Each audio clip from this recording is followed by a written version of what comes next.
Hello, pedestrians and pool noodles. My name is TV Skyn, and welcome back to Dark Souls 1. Revisiting Dark Souls 1, that's the title.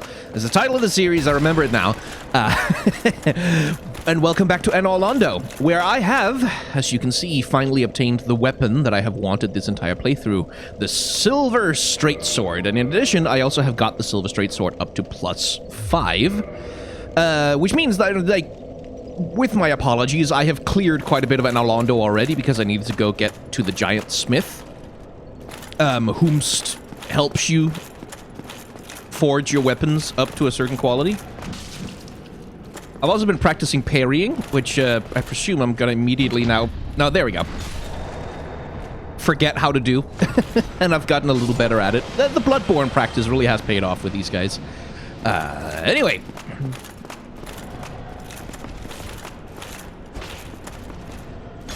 I hate these guys and their shields. I hate them a lot. They are extremely annoying. Especially since I'm gonna need all 5 Estus flasks for Ornstein and Smough, so... Oh, actually, to compensate for me having already cleared out Anor Londo, without consulting you guys, without bringing you along with me on the journey, because it was a grinding episode. Like, mostly I cleared out Anor Londo so I could do a loop. Like, run around in a loop and take out Silver Knights, in order to, to make money, to make souls, as it were. Nope, not that one. Give me the easy parry. Thank you very much.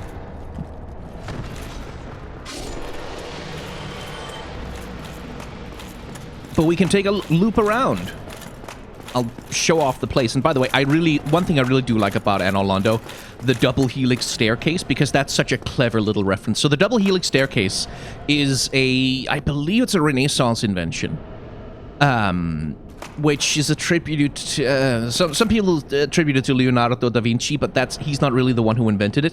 But the double helix staircase is something that you see in a few, like, really sort of hyper-expensive, very fancy Renaissance castles and mansions. It's like, it's such a show-off piece. Like, it's really impractical. It's a very, very stupid way to design stairs, because what it does is that, like, this stair, as you can see, like, this stair will take you up 2 floors, because it has to. Like, I can't get off down there, because the staircase has to intersect with the other one, and they can't end on the same floor either, so, like, accessing them and using them to actually get around in a building can be really fucking inconvenient and deeply impractical. It's such a stupid thing, but it's also such an impressive bit of architecture, and it was used as, like, just complete bragging by, like, kings and queens, or, well, mostly kings, let's be honest,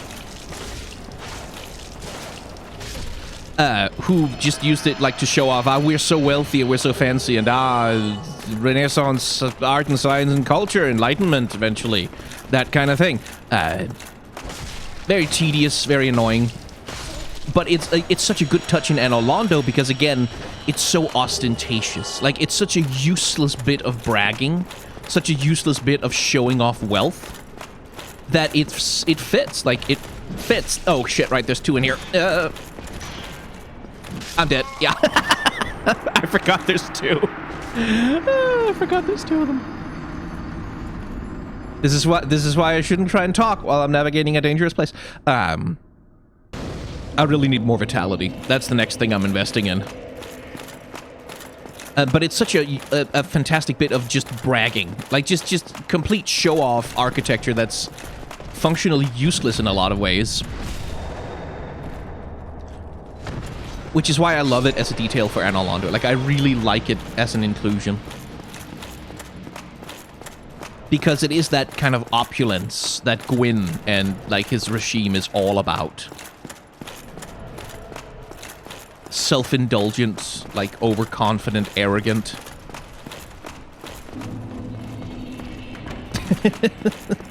Sorry. Ah! Okay, well, right. What? They can open doors? I did not know this. That's inconvenient. Okay, how far do you guys chase? Because, like, I can deal with you, but I prefer one at a time. Okay, well. Oh, come on, give me the riposte. Okay, right. Nope. I always get the timing on that one wrong.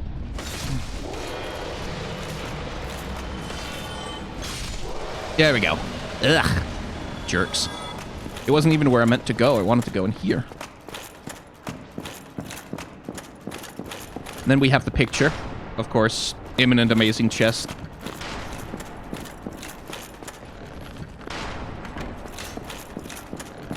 Because Souls players are deeply immature. Try holding with both hands.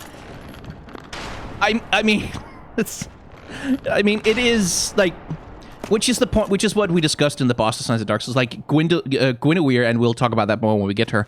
Like she's supposed, like she is that. Like that. This is one of the cases where like character sexualization serves a very clear and present purpose to the narrative. Like Guinevere is sexualized for what I would call good reasons. She's a hypersexualized character because she is literally just like a false projection created by like a liar in order to tempt you into going along with their plan, in order to sort of capitalize on what you might call your impulse for, you know, wanting to impress the hot lady.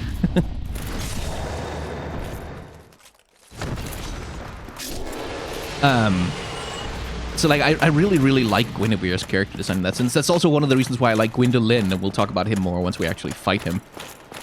Because, like, he's so well designed towards... And, he's tropey. Like, he's a very tropey design, but he's really well designed towards the purpose that he has as a character. Anyway, with 3 Estus flasks, do I particularly want to go and fight Ornstein and Smough right now? No. I have 1 humanity. I have 1. So I can turn human 1 time to summon people to help me with those 2. And if I screw that up, I am on my own, which I don't want to be. So yeah, we took a little trip through Anor Londo there, just for the benefit of you. Can I... No, I just want to... Thank you. Okay, now come down here. Oh, shit, that was the shield bash. Yeah, keep getting the timing wrong on that one. I've managed to learn more or less to parry these guys, but... Like, I hate the thing that they get to do with their shield, where it's like, oh, no, even though I'm attacking, I get to defend, which, of course, as a player, you also get to do that, but it's unfair when they get to do it.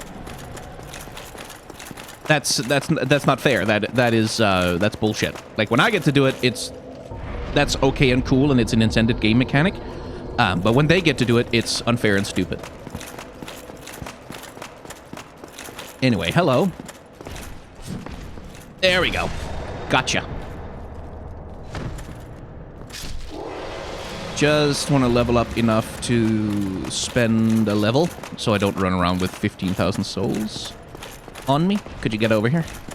This is one of the better grind spots, too. Thank you.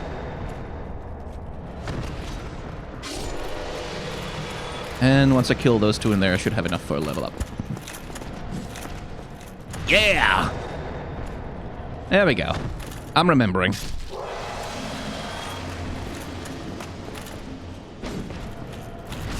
Sweet. Finally, I've had a few good rounds of that, like when I was grinding, of just like perfectly parrying, perfectly parrying, perfectly parrying. And it does feel good. And it really is like, it really is the Bloodborne reflexes that have helped me. I think, well, that, and also just like having played through the entire game of Dark Souls 1 and Dark Souls 2 and now Bloodborne as well, I think just generally speaking, I've probably gotten better at the game. Anyway, I have a little more health now, which is nice. I think the end game for this character is I want to deck them out in Silver Knight armor.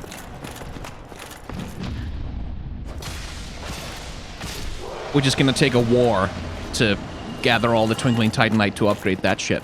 Not in full Silver Knight armor, I don't think. Like, I think I want to do some kind of mix of, like, Silver Knight and like some kind of helmet that works with that. I don't really have one right now. Like the Elite Knight helmet sort of works, but not that well. If you have any suggestions for a helmet that would look nice with Silver Knight, like, because I don't want to look like this. This is stupid. I don't like that tall, slender helmet thing that they've got going on. That's dumb. But I don't really have any hats that work with, so like, yeah, the hood works with kind of everything. But yeah, if you know any, if you happen to have a lead on a helmet that works well with Silver Knight armor, I would be happy to take advantage of it. Ah, shit, I'm down to... What was the thing that I did to... Oh, right, it's because I can't wear the Elite Knight gauntlets. I have to put the black leather gloves, and there we go. Proper roll. Good. I'll need that for Ornstein and Smough. Summon or nay.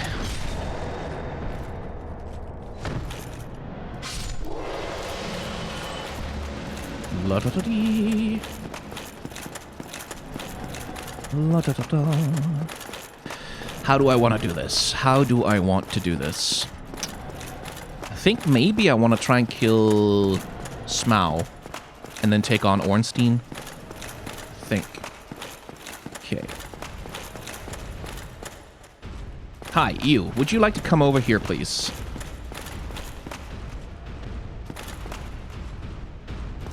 You two dumb asses. Thank you. Bye. Not fighting those guys. Good luck, thank you. Try humanity, yeah. Yeah, that's good advice, frankly. Like, you should just summon for Ornstein and Smough. You shouldn't put yourself through the suffering of trying to fight them fair. Or I say fair, it's unfair, it's 2-on-1. You deserve at least one person by your side for this.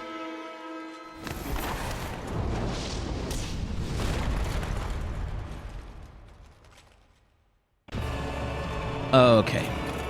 Let's try and take down Smough first, then. Yeah, okay.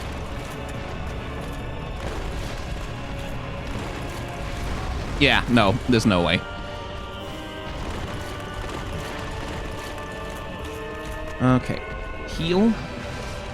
Ah, just too slow. That's the other thing I've gotten used to from Bloodborne, is that healing is fast. Which it's not. Uh-oh. Ah.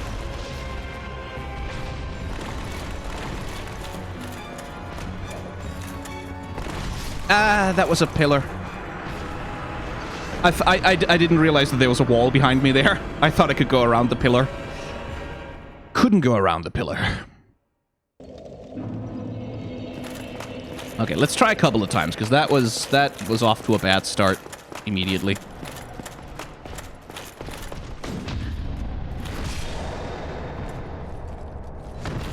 Okay. You I have to kill. This guy, I believe I can run past him. Yeah, but I get stabbed in the back. Which costs me an Estus charge. Immediately. Not ideal.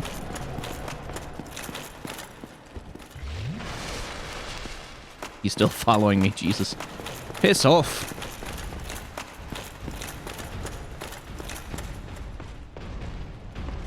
Oh, that's a persistent motherfucker. Well, now I have to get past the giants. Ugh.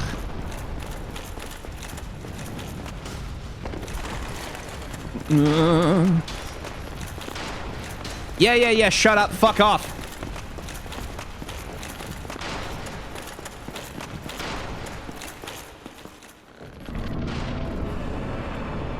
Fine, Ornstein it is.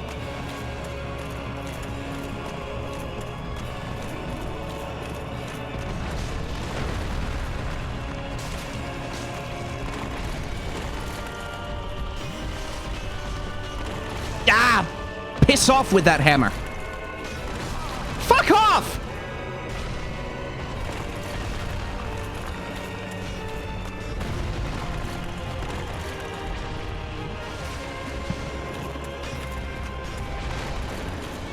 Okay.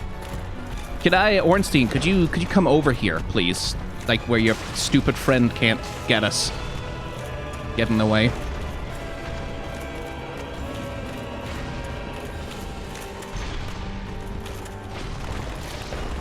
Oop. Pardon me.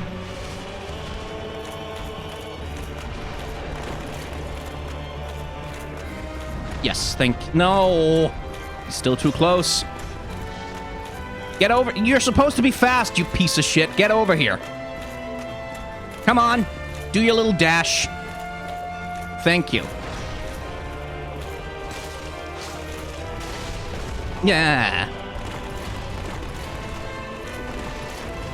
I'm still gonna blame my Bloodborne reflexes for a lot of this because I'm still so used to, like, dodges being just a little faster.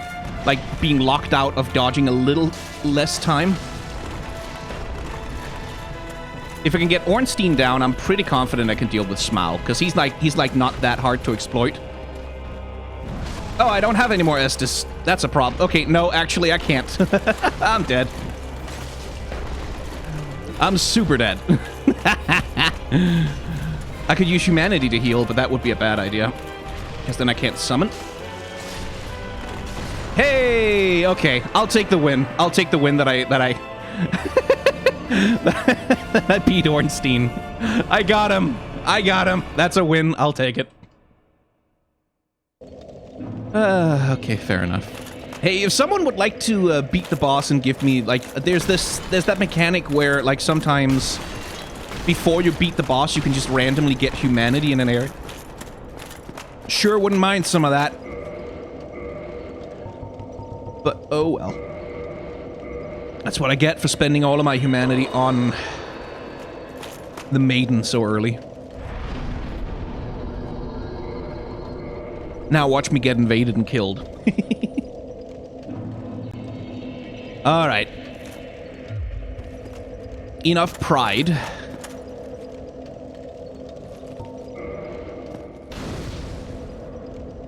Oh, come on. Really?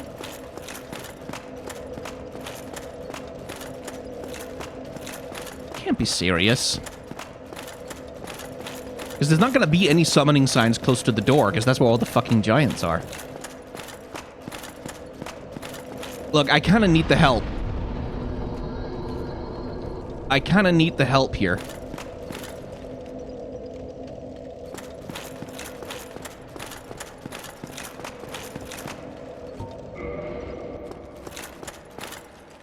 Okay, there's an interesting build.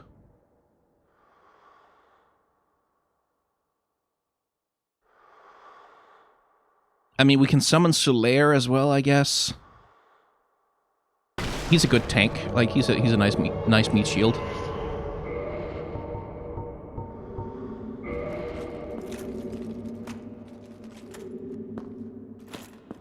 Okay, well, they seem to have a build that they're confident in.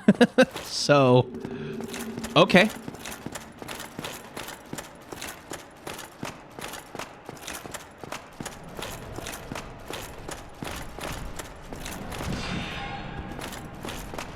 All yours if you want it.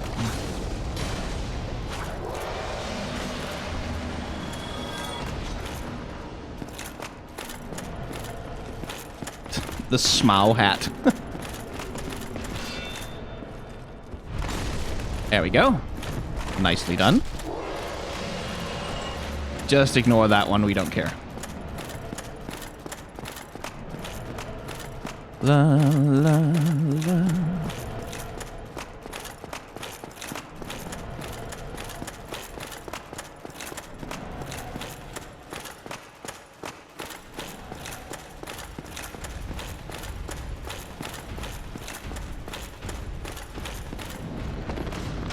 Yeah. I'm stuck. Help, help, help, help, help. Why are you fighting them?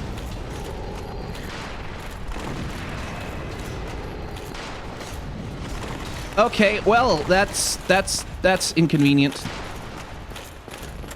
Please don't do that. Yes, drink kindly and get in here.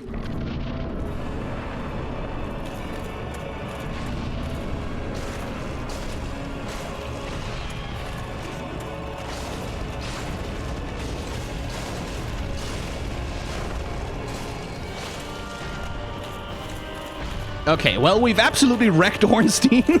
Well, we've absolutely wrecked Ornstein. Okay, well, we've absolutely wrecked Ornstein. Sweet. Excellent. Now, you heal up.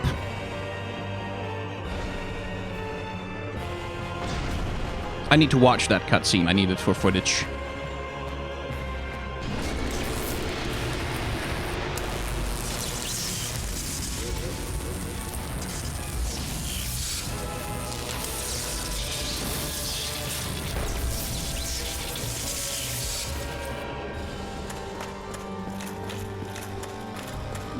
Yes, if you would please not do that. Okay, my friend is healed. That's nice.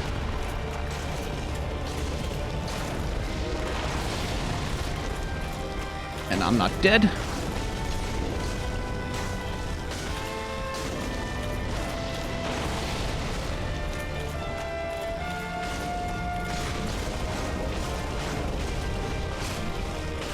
There we go. Wrecked their shit.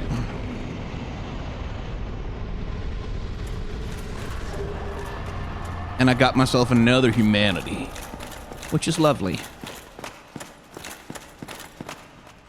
Monster ahead. Oh, that's well observed, thank you.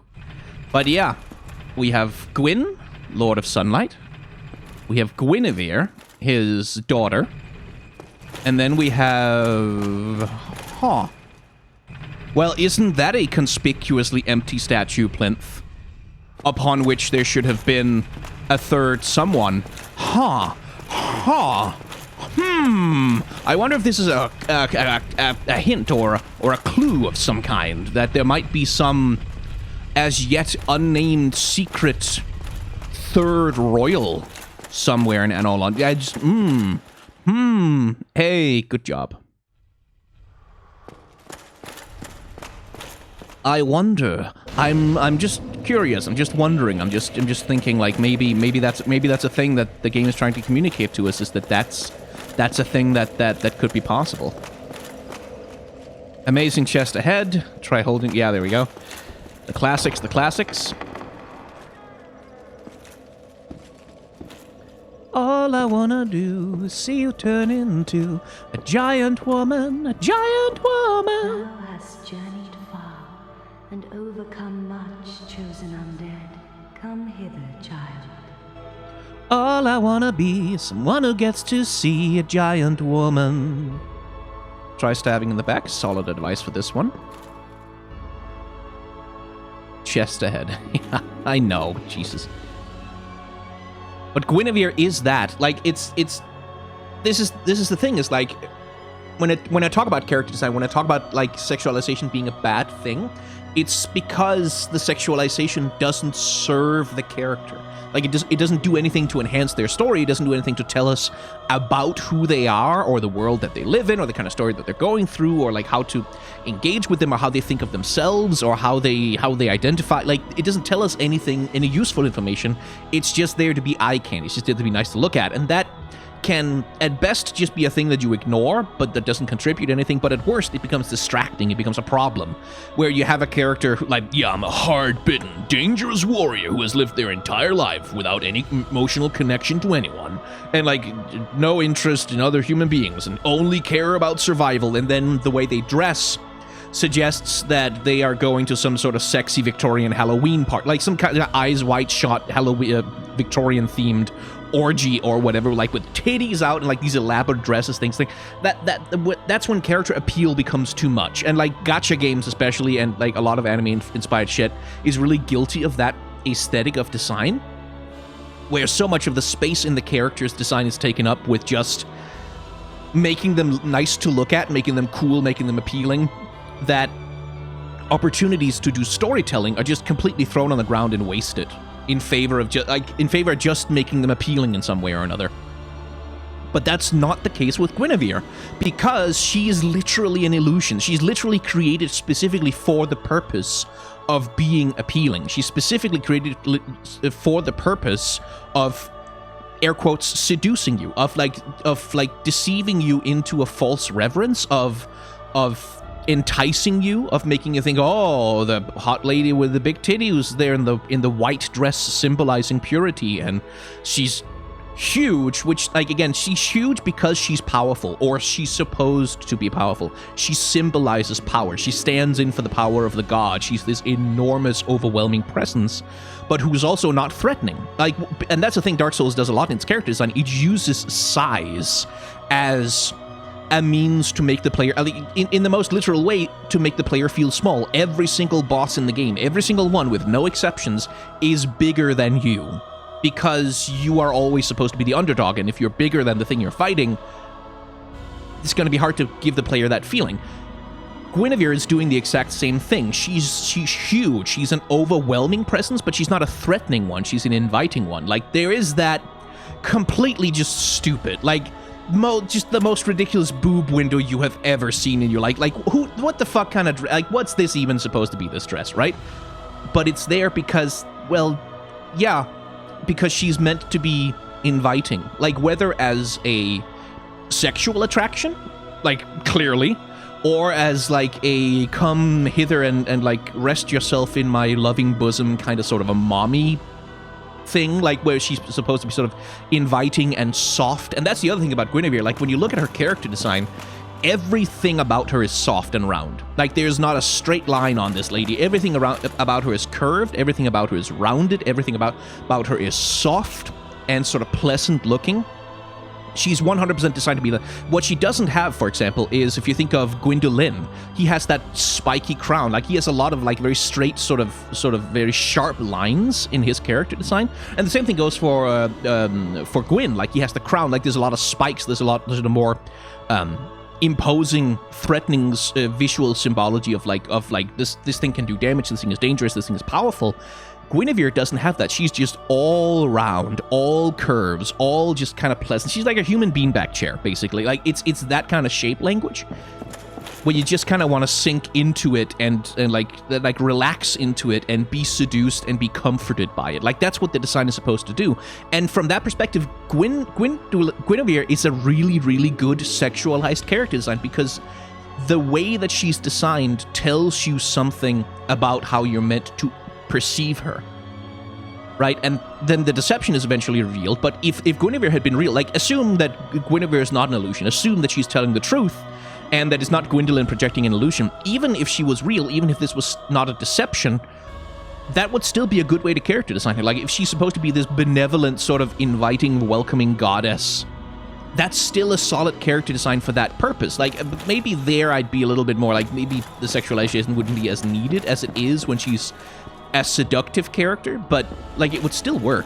Anyway, hello. I'll kill you later, but for now I'll just enjoy your presence. O chosen undead, I am Guinevere, daughter of Lord Gwyn and Queen of Sunlight. Since the day Father his form did obscureth, I have awaited thee. I bequeath the Lordvessel to thee. Yes, give me teleportation. I beseech thee, succeed Lord Gwyn, and inheriteth the fire of our world. Thou shalt endeth this eternal twilight, and avert further undead sacrifices. No, I shan't, is the thing, dear Guinevere. What you would have me do is throw myself on the fire as kindling, and in so doing extend the Age of Fire, but not prevent undead sacrifices. Those will continue forever under the Age of Fire. That's the thing about the Age of Fire, is like there is no future for the undead in the Age of Fire. You're going to be sacrificed for kindling forever, because that's the only thing that the Age of Fire can do to prolong itself.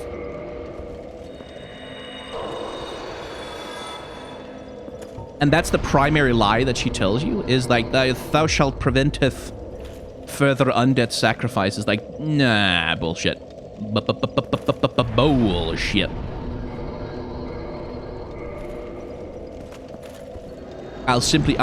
The best I can hope for is to forestall undead sacrifices for a while. And sort of depending on how you interpret that, like, that doesn't necessarily have to be like a sort of Soylent Green is people kind of revelation, like sort of shocking, miserable thing. It can also just be a... Oh, didn't know you could do that. I wanted to... Well, I wanted to make him go away. Didn't realize you could stand there. I just wanted him to go away. I don't want to have him around. I don't want to deal with him. I strongly dislike Fram's character design. He's very unpleasant.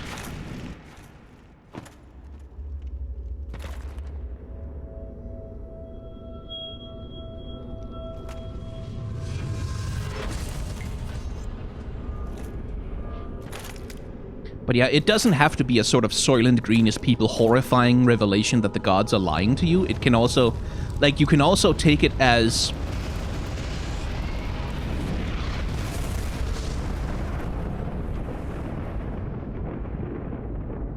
like, metaphorical of life, in a sense.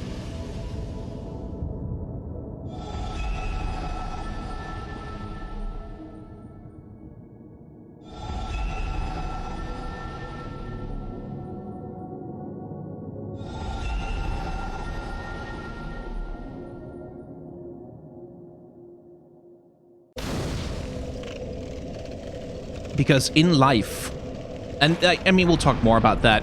I don't think I have any lords. No, I don't.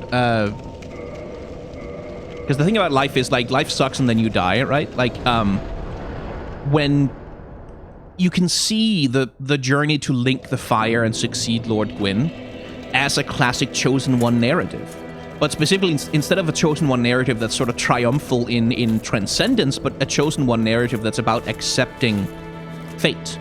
Accepting the inevitability of fate, which is that we're all gonna die. We are all of us going to die, every single one. There's no escaping it, there's no transcending it, there's no escaping death, there's no escaping the final end, and so the choice you can make is whether, like, where you can see the Dark Lord ending, like where you walk away from the fire as an attempt to reject death and go for immortality, like a sort of attempt to reject fate and reject the common humanity that binds us all together, and in so doing, you doom the world to this constant decay into darkness and, like, the degradation of human beings into undead, and sort of the loss of all the goodness and all the beauty that the Age of Fire brought in, like, in terms of its architecture and, like, the way that it built. You can see it that way. Like, that's a valid interpretation of the game. It's just not one that I share. Because, like, I see it much more as a... like, as an opportunity to reject conservatism. Which is something I've talked about on the channel before, is that fantasy as a genre has a tendency to be politically conservative. Or rather, that fantasy as a genre has a tendency to lend itself well to politically conservative philosophy. Which is, you have, like, the typical shape of a fantasy story is like, oh, the Lord of Evil has arisen and he has deposed the true king, and usurpers sit on the throne, and we must have the chosen one, the prince, who was the descendant of the true righteous one, who must pull the sword from the stone, and whomsoever does so shall be the rightful king of all whatever. And the chosen one must go on their chosen one journey and become a worthy king, and defeat the evil lord and restore goodness by taking the throne and reinstating traditional monarchy. Like, fantasy is often based around fantasies of restoration. And, like, that's, again, going back to what I've mentioned a million times so far. Lord of the Rings is, like, the Ur-text in that example, where, like, what saves Gondor? Well, the return of the king. Like, the true king, Aragorn, who had, like, wandered around in the wilderness, and meanwhile Gondor had sort of fallen into ruin and become a much like a shitty place because we had these stewards of the throne who were unworthy by nature. Like, oh, they are not worthy to sit on the throne. They're corruptible people, as is demonstrated first by Boromir, who was, like, seduced by the ring before he regains himself, and then by Denethor, who's completely fucked up by power. And we need Aragorn, who's the one true king, whose heart is just inherently good and better than everyone else because he's a man of Numenor, to sit on the throne, because then things will be good. Like, Lord of the Rings is like that. In a lot of ways. A lot of fantasy is fundamentally like that. Like, a lot of JRPGs work on that basis. Chosen One narratives generally do. Chosen One narratives generally have this are based on this presupposition that some people are just better than others. Like, that's sort of ultimately built into it, that some people are just, like, by circumstance or by fate or by whatever, some people are just better than other people, and they're the ones who should be in charge. And it's not always like malicious about it. It's not always a eugenics thing of like certain races are better or whatever. But there is that little kernel of like that conservatism built in, that some people are just like inherently meant to be in authority, and some people are inherently meant to be led by that authority, which is a very, very conservative hierarchical viewpoint like a very conservative hierarchical view of the world. And so Dark Souls, for me, Link the Fire is very much that. It's very much about like you get all this propaganda throughout the game from Gwyn and Guinevere and even Gwyndolin and like from all of the prophecies and all these ancient foretellings of what the chosen undead shall do, constantly propagandizing that you are special and that you deserve to be counted among the highest echelons, and you deserve to be one of the gods, and you deserve to be the progenitor of a new age of fire. Like, you have this inborn disservice. You're chosen, you're special, you're better than everyone else. But the lie that's revealed to you, and the lie that we just heard just now being revealed to us, is that you're not. You're not the first chosen undead, and you certainly won't be the last. There's been 100 chosen undead before you, and there'll be 1,000 after. As you know, when you travel through Lordran, like you see them every time you see a ghost run past you. There goes another chosen undead. The game keeps reminding you that you are not alone and that you're not special. You know? And so for me, I see it as a lie, as a poisonous lie, and one that must be undone. By rejecting the cycle of that constant conservative cycle of trying to rekindle a lost golden age that will never truly come back.